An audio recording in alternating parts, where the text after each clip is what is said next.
My name is Jerome Ferry. My cameraman is Alan Eggers. We're doing a video interview with Peter Bezanson, a Cedar Rapidian since 1939 and the past president and owner of the former Morris Plan and the More America Financial Corporation. Peter, tell us what year and where you were born. I was born in Minneapolis, Minnesota in April 2nd, 1915. Mm-hmm. What was your dad's name? Henry Bezanson. Mm-hmm. Your mother? Harriet. What was her maiden name? Zwicker, Z-W-I-C-K-E-R. Mm-hmm. Any brothers and sisters? Yes, I had two brothers. Malcolm, the oldest, and Randall, the second one, and I was the third. And you were the youngest then. Yeah. What was your dad's occupation in Minneapolis? My father was a salesman for a huge wholesale grocery company out of Duluth, Minnesota. Mm-hmm. And you remember your grandfather? Yes, I met him once, but that was in Nova Scotia. That was when I was only about 10 years old. Mm-hmm. What was his occupation in Nova Scotia? He was an investor in ships that went out, fishing ships that would go out whaling, and also he was a cooper, which they made barrels for salt, for fishing, seafood, boats and stuff. Mm-hmm. And your father ended up moving to the Midwest. Yes, he came out. His older brother had come here in about 1875 or so, and then he started inviting his brothers to come out. See, my father came from a family of 12 children, and 3 of his older brothers came before my father. My father finally, in about 1912, decided to move to Minnesota, and he just got married and brought his young wife out to Minneapolis and settled. He was a salesman? Yes. On the road type of salesman? Yes, he started out with the Minneapolis Star-Tribune, a newspaper company up there, selling their subscriptions and advertising throughout Minnesota. Mm-hmm. You were telling me that then the family ended up in Eau Claire, Wisconsin. Yes, they went from Minneapolis to Glenwood, Minnesota, which is in the western part of Minnesota, and then he was transferred to Eau Claire, Wisconsin, and that was in about 1925, and we lived there ever since. So you, as a young boy, 10 years old, you grew That's up right. in Wisconsin. That's right. You were telling me you started being an entrepreneur very early in life. You sold magazines.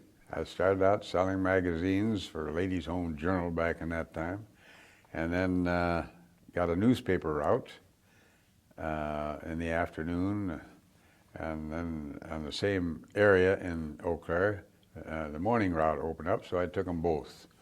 And here I was in high school by this time, and I was probably the best paid little entrepreneur in town.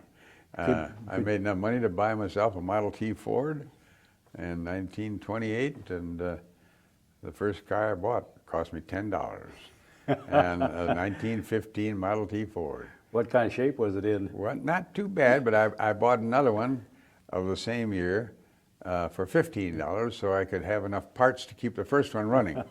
And I did. Did you need a license to drive? No, in those days you didn't need a license to drive, and you didn't need a ownership certificate. You didn't need much of anything except get behind the wheel and drive the darn thing. I imagine you had quite a few friends when you I did. But I needed see, the newspaper that I worked for was on the other side of the town, on the other side of the river. So I'd have to get up at 5 in the morning and go over there and get my papers and bring them back on the west side to deliver them. And I needed the car. That's why I had the Model T Ford. Yeah. Did you, what high school did you go to in Wisconsin? The Eau Claire High School. And then was it your plans or your dad's plans for you to go on to college? Oh, my dad just thought that I would be a tremendous engineer. And he could just visualize me building roads and railroads and bridges and all kinds of stuff. And I was pretty good at math, and so I went to the University of Wisconsin and started out in the engineering department.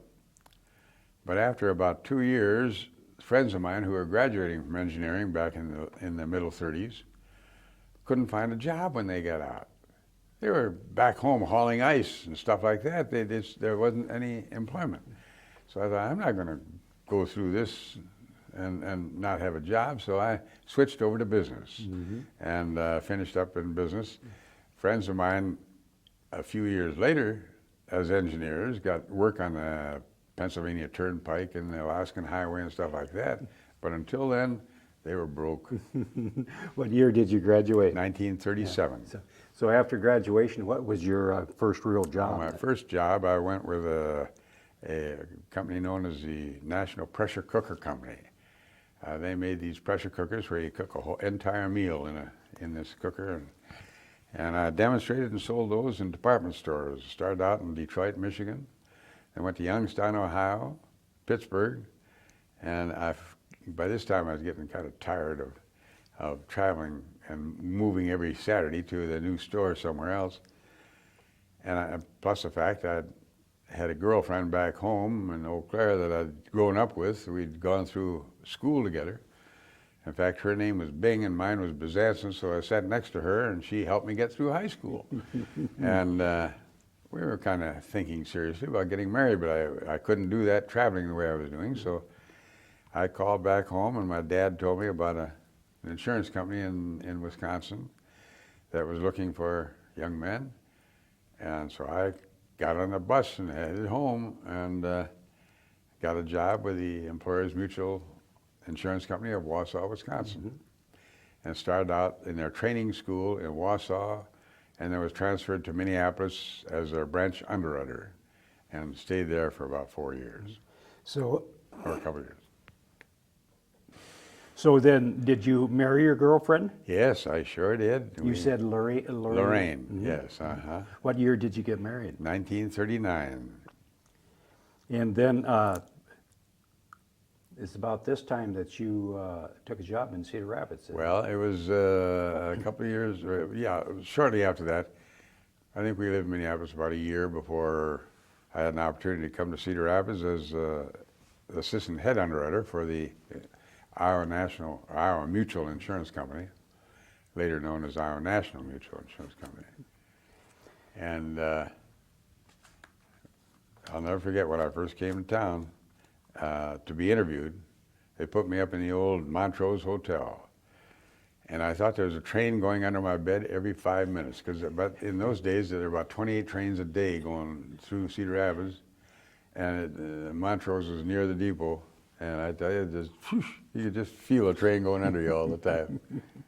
And you were telling me that early on, shortly after you come to Cedar Rapids, you started studying for a pilot's license. Yes, I did. I had always enjoyed flying ever since World War I. Back when I was about 8 years old, the war had ended and a lot of the pilots were able to buy their plane, the old Havilland plane, water-cooled airplane, and open cockpits. And they bought their planes and started barnstorming all over the country at that time. They'd stop and fly in some farmer's field and take the farmer up for a ride to pay for the use of his field. And I happened to get acquainted that time. I happened to be near there on a hike one day. And the pilot came over and he said, you want to go for a ride? I said, I'd love to. He said, well, you got to work for it. And so he put me to work checking people in, collecting the money from them, $5 or something like that to go for an hour's or half an hour's flight. And then they'd go over, he'd signal me and they'd go over and get in the plane. And when the last one had gone, he called me over. He says, okay, it's your turn. So I got in this open cockpit plane and flew around the little town of Glenwood, Minnesota. It was interesting, and I was hooked on flying ever since. In Cedar Rapids, what airport did you fly out of? Well, I started out flying out of the Hunter Airport, which is out no longer there, but it was out on C Avenue and Highway 30. And I've been there for years. It was a nice airport.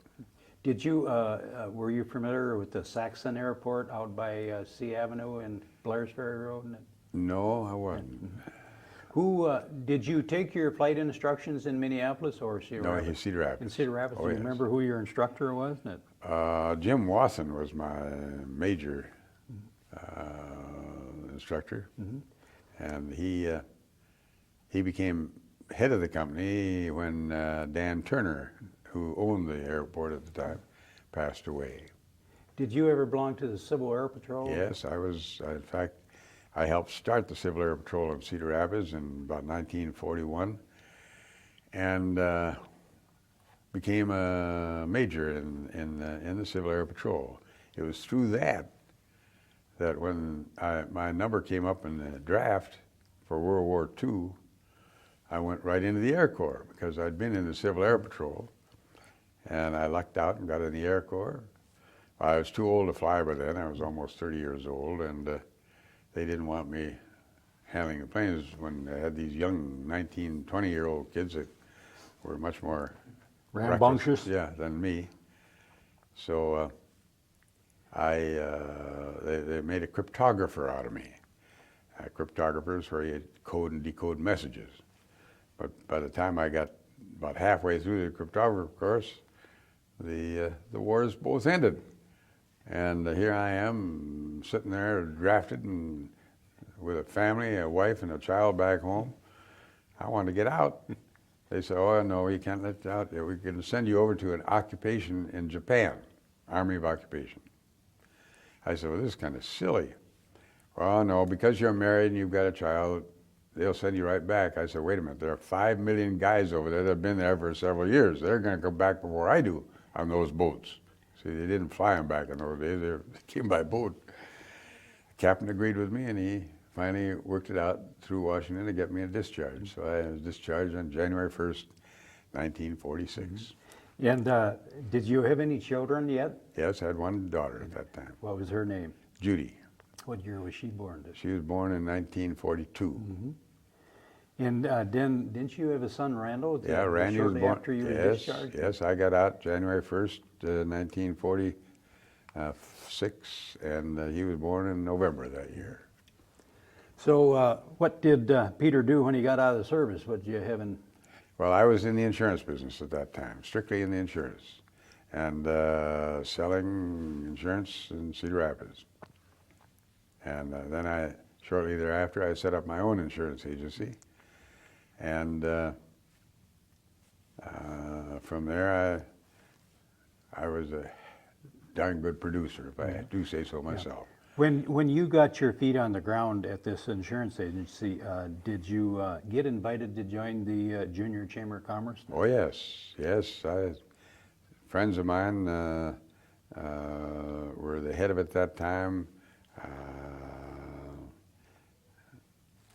Bill Corton and Russ Knapp and several others.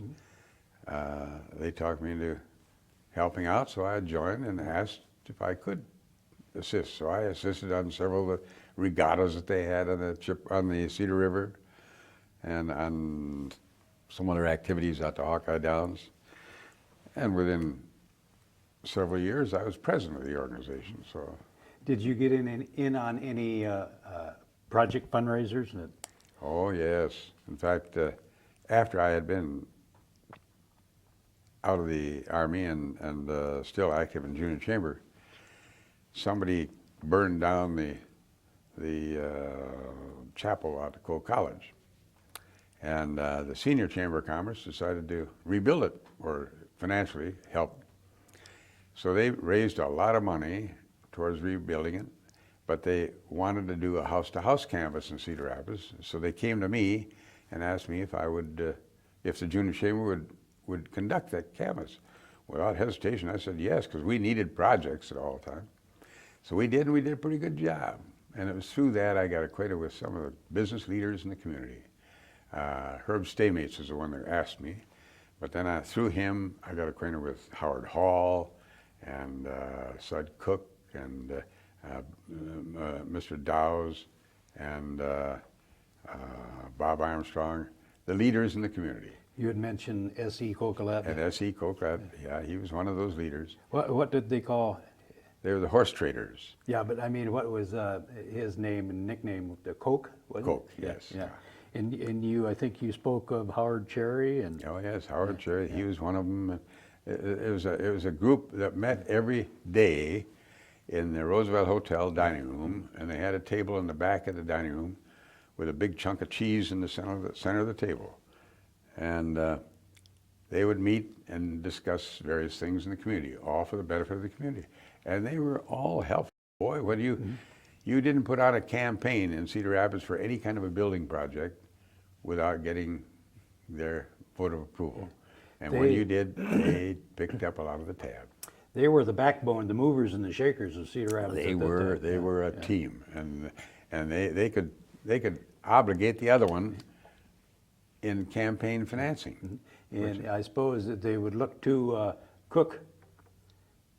Coquelette for financial assistance. Well, yes, Coke was one of the leaders, but Howard Hall was the overall leader that I got best acquainted with. Weren't you involved too with the fund drive for the old YMCA? Yes, when they built their addition, I took Mr. Hall's name because I knew him, and I called him up and I said, well, I have your material on this.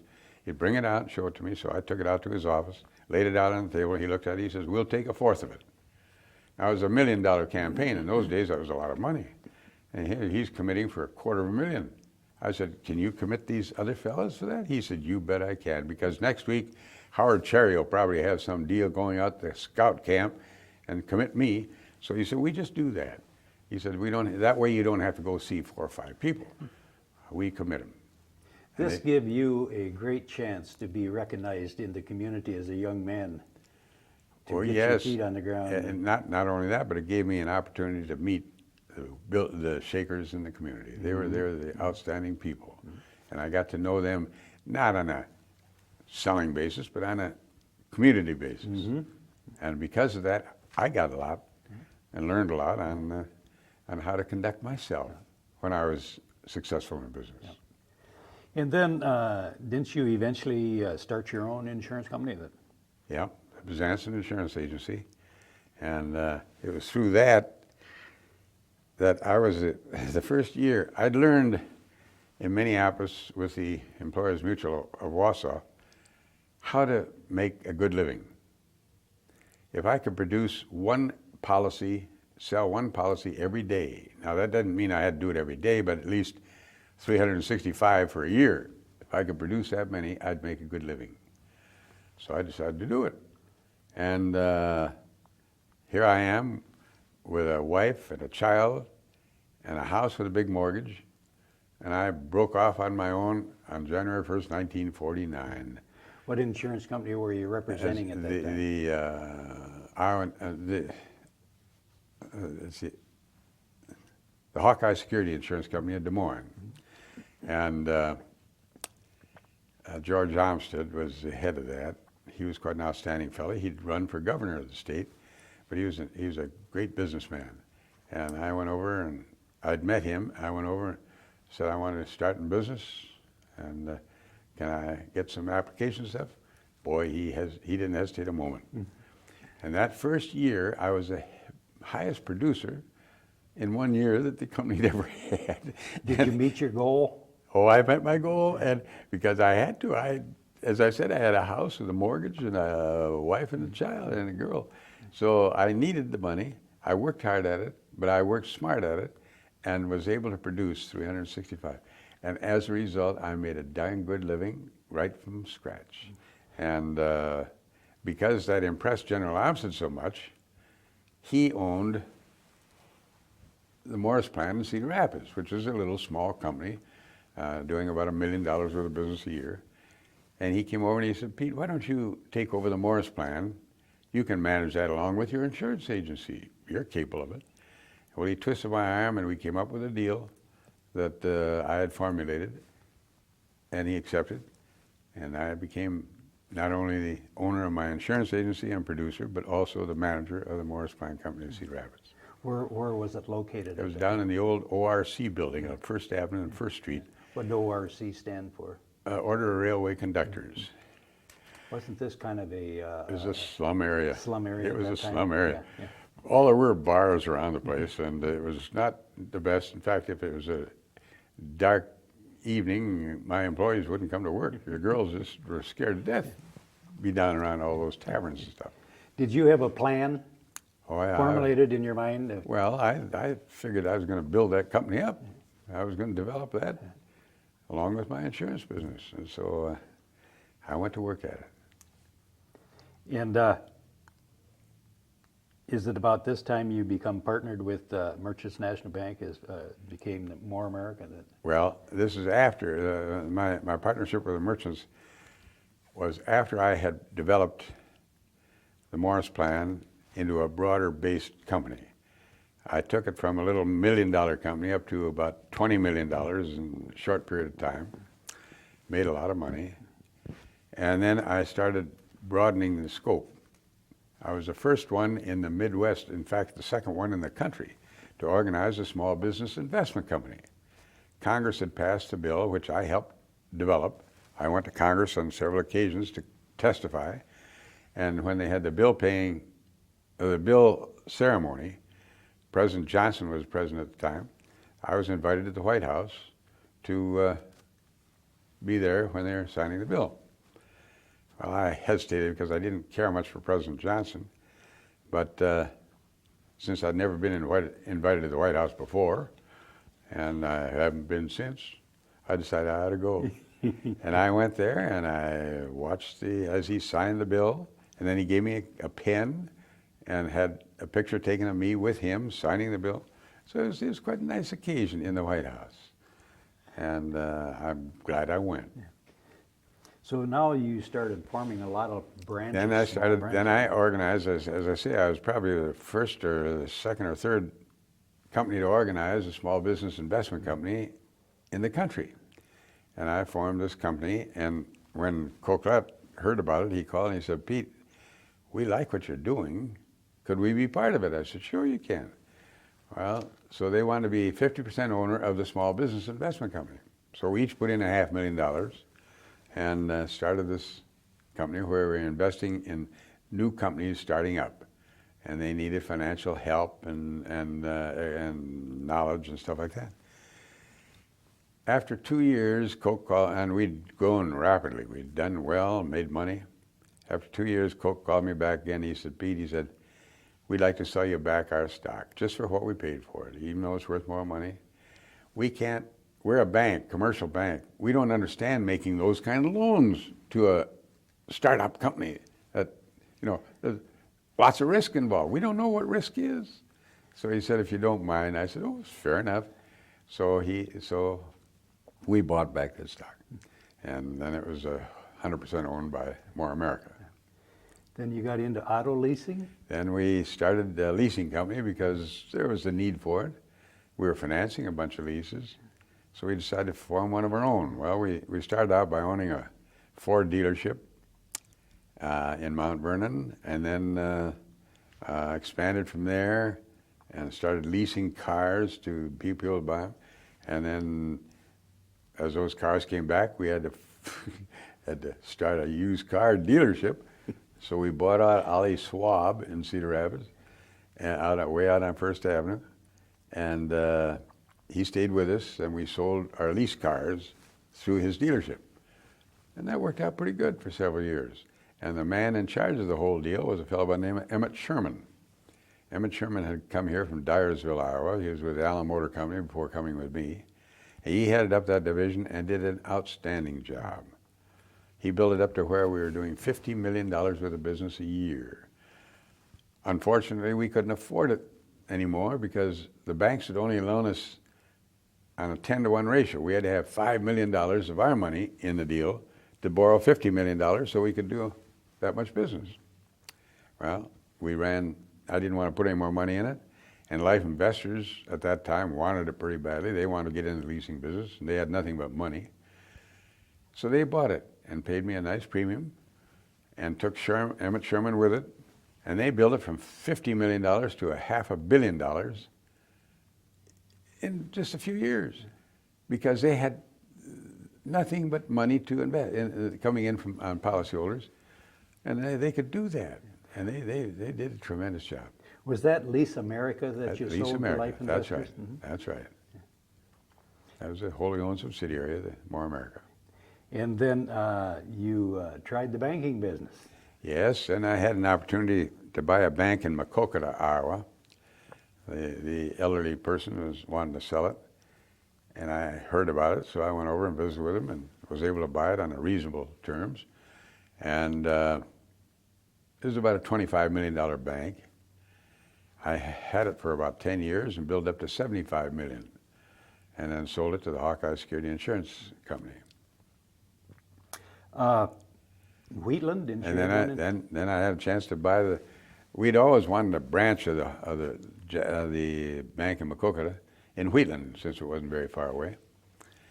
And I had been trying to buy the Wheatland bank, but they wouldn't sell. And finally, I got word that they were willing to sell. People in Davenport owned it, so I approached them, and sure enough, they were willing to sell. So I bought the Wheatland bank. Why did you want to buy a small bank in Wheatland? Well, it was only about $5 million in size, and I thought, well, I can do better than that, even in a small town. Well, when I finally sold it, it was doing $25 million worth of business. So believe me, there are opportunities there. How did you grow the business then? Oh, just by promotion and doing a lot of action in the community, helping in the community, participating in everything that went on, and hiring the right manager to do the job. You were telling me that there was no place for the farmers to park, so you... Oh, well, that was in Maquoketa. Maquoketa was fenced in. The main street of town, the one block, had merchants on each side of the block, but people, farmers and others, came in town. They had no place to park.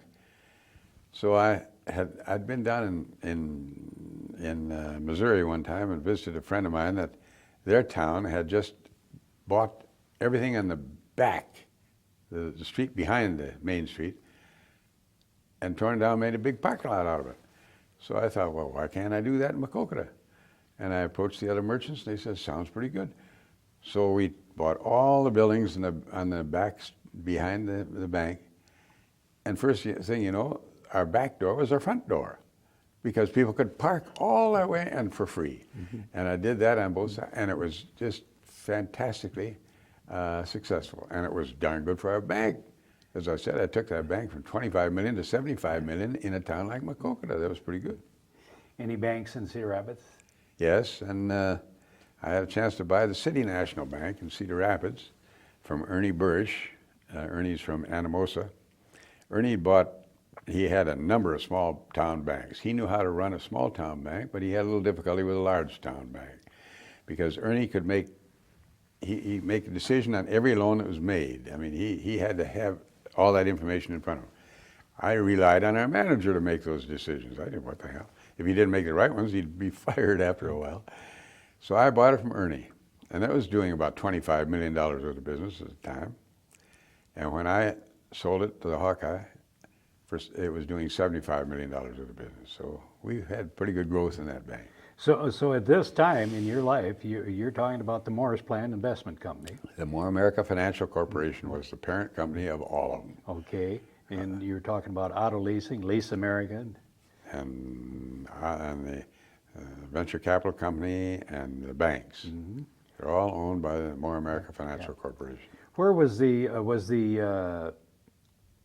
was there more than Cedar Rapids as far as offices? Did you have them in any we other had towns? offices. We had offices. I bought out the Morris Plant of Davenport, the first acquisition. Then I bought out the Morris Plant of Des Moines.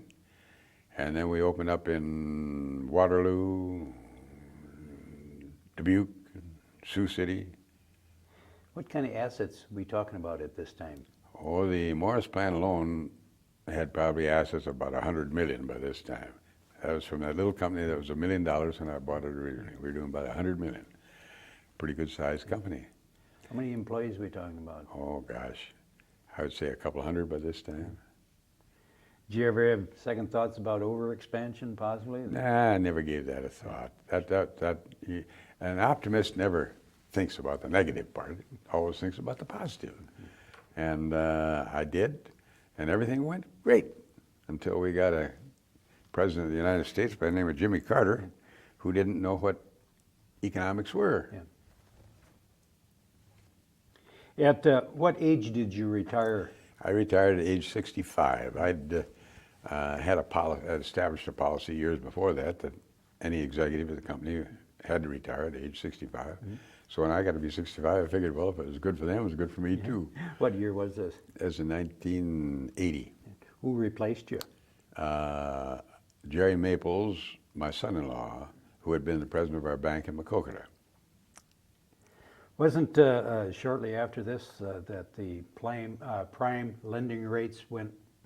Well, this is one of the difficult things in business today. Jimmy Carter came in as president, and unfortunately, I don't think he understood what economics meant. And he let the prime rate get to 21.5%, and the inflation went to 15%. It broke 50% of the savings and loans in the country. 50%. It cost us taxpayers $50 billion to bail out those savings and loans. I had two savings and loans. More America and Morris Plan were savings and loans, but they weren't federally insured. So I had to bail them. You were? I were privately owned. And it was a different scheme than the corporations that were savings and loans at that time. So I had to bail out the depositors. And that took a lot of money, but we paid them all off finally. When you borrowed money, you had to borrow at 20.5%? By that time, it got up to 20.5%. Then you'd turn around and loan it out to people? Well, at about 15 or 16, you can't make any money. You lose. Yeah. You can't lose it faster. And it hit me harder in my hotel that I'd built than anything else at the time. Yeah. You had already retired. Did you give any thought, or were you asked to come back and to kind of help manage and bail? No, I didn't. I was chairman of the board, so I knew what the story was. I think if I had do over, I'd do it differently. But that's, by this time had been retired for 5 years. And so, bankruptcy. That's right. Only resort. That's right. Were there many other savings? I imagine there were a lot of other savings loans. Well, 50% of them in the country. One other in Cedar Rapids, the old Bohemian Savings Loan. They never did reopen. The government had to pay off everybody in there, and that cost them millions. And this caused you to sell a lot of your assets to try to I had to liquidate most things in order to pay off all the depositors. Right. And they finally took about 5 years, they got their money back. Right. They didn't get paid for the interest that they would have had, but they got their principal back, and that was more important than anything. Mm-hmm. Is there anything of the business today remaining? Yes. Well, let's see. Not of the direct business. They were all sold by this time. Like Lease America was sold to Life Investors, and since then they've sold it to somebody else. Yeah. And More America Capital Corporation, that's gone somewhere. I don't know. Mm-hmm. I haven't followed up on all that. You were a true entrepreneur probably before entrepreneurs were considered cool. I think that's probably right. And you made an awful big imprint on Cedar Rapids. What's some of the positions you held in the city and the community? Well, as I say, I was president of the Junior Chamber of Commerce, and then I was on a lot of boards in the community. St. Luke's Hospital Board for a number of years, and Co-College Board of Directors. My wife was on the Cornell Board of Directors, so we were competitive in that regard.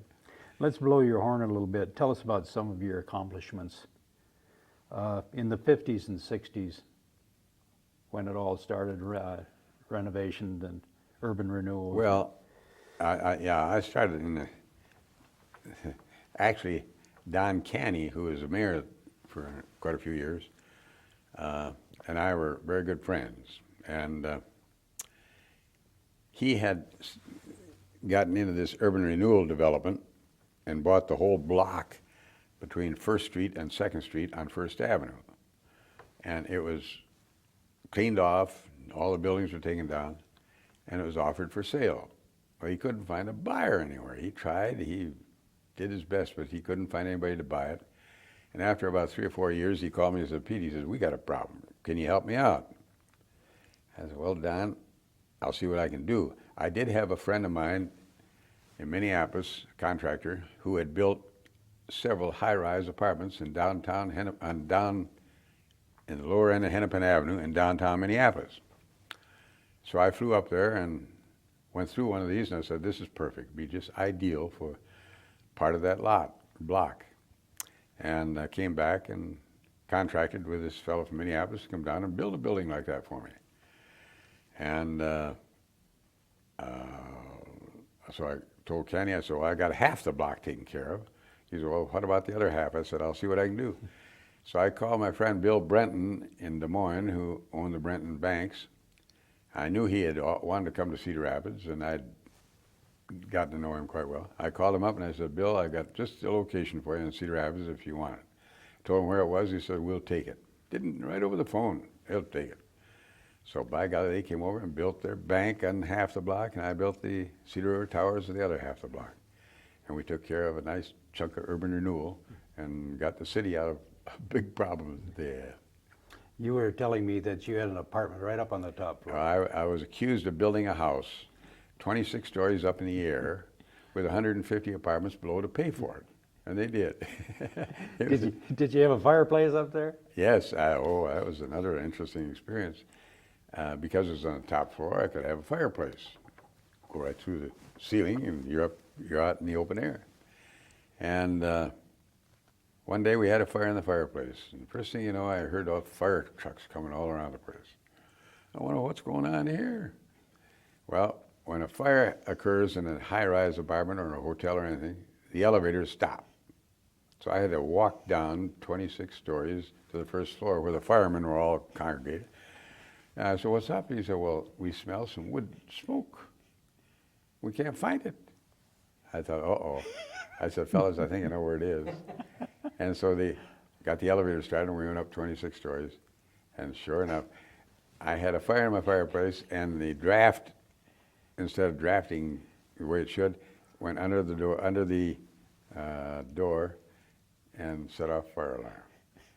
That's the only time that ever happened, but it did happen that time, and they Embarrassed? Yeah, a little embarrassing, but at least we solved a problem. And you told me you renovated the American building. Oh yes, well, we'd been in this property right across the street from the American building, across from the Roosevelt Hotel and the American building. That's where our first remodeling project. We went from the ORC building up to that corner, and took this old hotel building that was over there, and made a real nice office. That was our first move. And then when the urban renewal came along, they bought that building and couldn't tear it down. So I went across the street and bought the American building from Shmulikoff and a couple other people that owned it, and then completely remodeled it. Put central air conditioning in it, new elevators, and outside renovation, and really made a wonderful building out of that building, that old building. Yep. How about the Blair House? Were you involved in it? Yes. Then a friend of mine from Des Moines, who was the owner of one of the hotels in downtown Des Moines, and also the owner of the apartment project out on 2nd Avenue. What's the name of that apartment project on about 12th Street? The big apartment on 2nd Avenue. I forget. Avery? No. No. On 2nd Avenue, I'm on 12th Street. Anyhow, he owned that, and he wanted to build a new building here, but he needed a partner, a local partner in particular. So he came to visit me, and I said, sure, I'll go in with you. So I helped out. I only owned a minority interest in the thing, maybe 25%, and he owned the rest, and we built the Blair House. And it was successful from the start, filled up rapidly. And then we later converted it to condominium and got rid of it that way. What was the address of the Blair House? 2222 First Avenue, southeast. And you were also instrumental in saving the Paramount Theater. Well, yes, that was an interesting story. The Paramount had been a run-down theater for many years, but a beautiful old theater. They used to run second-run pictures and stuff like that. not steady, but regular, but occasionally. And the downtown merchants about that time were trying their best to keep Montgomery Ward downtown. Montgomery Ward was on 2nd Street between 2nd Avenue and 3rd Avenue. And so the merchants decided, well, maybe they'll stay downtown if we give them a parking area. And the parking area would be where Paramount Theater was. Well, it hadn't worked in Des Moines. They did the same thing. Montgomery Ward moved out anyhow. So I thought, well, why tear down a beautiful old theater like the Paramount Theater? So I called the people in Lincoln, Nebraska that owned it and made an offer, and they sold it to me. And I immediately gave it to the Symphony. But the mayor called me and he said, don't give it to the Symphony, give it to the city, and we'll let Symphony have the first right of refusal on it, on the use of it. Because we can maintain it. We got the hotel motel tax and we can do that. So that's what the route I followed. Well, the merchants met that following day, all set to decide. And here was the leaders of the downtown merchants. Al Shmulikoff, Herb Killian, Bob Armstrong, Nick Kramer, a couple other guys. And I was invited to the meeting. Well, when they opened the meeting, I said, wait a minute, don't waste any more time. I hate to tell you this, but I already bought the theater and I gave it to Symphony. I didn't know whether they were going to hang me or what, but they all cheered. They all cheered. They really didn't want to tear it down. They were so happy that it was taken care of. And by golly, it's been beautiful ever since. Then you also helped the Boy Scouts out in... Well, then the Boy Scouts had been renting location for years, different locations, never had enough room for their activities. I was active in scouting. My son was a scouter. And so I got well acquainted with a scout executive, and he said, you know, we got a place that we'd love to have our home, which would be out there on Collins Road. But he said, we can't afford that. I said, see what I can do. Well, I just happened to have a charitable foundation that I established several years before, and I hadn't done anything with it. It had a pretty good chunk of money in it. So I called my friend Claire Rice, who was the head of Collins Radio at the time, and I said, Claire, the Boy Scouts want to build a home, and I'll build it for them. I'll pay for it if you'll give them the land right on the corner of your property. He said, we'll do it. He didn't hesitate a minute. So by golly, between Claire Rice's giving the land, I gave the building, we had a new home for the Boy Scouts. And that lasted them for 20-some years, from 1975 until a couple years ago. And all of a sudden a restaurant comes along and wants a doggone location. And we're willing to pay anything to get that location. You know, in a restaurant, it's a location, location, location. Anyway, well, we found a empty building over on the west side. It had been a small manufacturing company, which was twice the size of what the Boy Scouts was. And they were asking $1.2 million for the darn thing, this place over on the west side. So I told the executive, I said, you get them to buy that and we'll trade even. Well, that was a pretty good deal. They did. And by golly, Boy Scouts moved. Well, then, of course, the Boy Scouts needed money to move, so I gave them $25,000 so they could move over there. But now we got a place that is tremendously big and lots of parking. It's just ideal. And your place out there at Rockwell, they named it the Bezanson Service Center. Bezanson Service Center, that's right. Would that have been the Biagis, the former restaurant owners that... No, Biagis are the ones that bought it, see. Mm-hmm. Yeah. You were very instrumental in renovating the Roosevelt. Yes, that is another disaster area that I got into through the back door. Sud Cook owned the Roosevelt Hotel, and I had for years and years, maybe he built it, I don't know. But anyhow, the employees wanted to unionize, and Sud said, nothing doing. If you unionize, I'm closing the place. They didn't believe him. They unionized. The following weekend, he locked the door. He says, sorry, fellas, you're no longer employed. And all of a sudden we have a vacant building downtown, a vacant hotel, the only hotel downtown. By this time, Montrose had gone out of business. And the mayor, Don Canny, my quote friend, called me up and said, Pete, geez, we got to do something about it. We got to have a hotel. Can you help us out? I said, well, I'll do what I can. So I called a friend of mine down in Phoenix, Arizona. He owned a whole bunch of motels throughout the West that we had financed. Through our leasing company, we'd financed all of his equipment in all these places all over the country. Got to know him quite well, and I told him the problem. He says, I'll fly up and bring a crew with me. So he flew up in his own company plane and brought a potential manager, a contractor, and an advance man with him. And they spent the weekend in the hotel. And the advance manager went around to all the motels in Cedar Rapids area and said, if you have an overflow, would you send them down if we open that hotel again? They said, we sure will.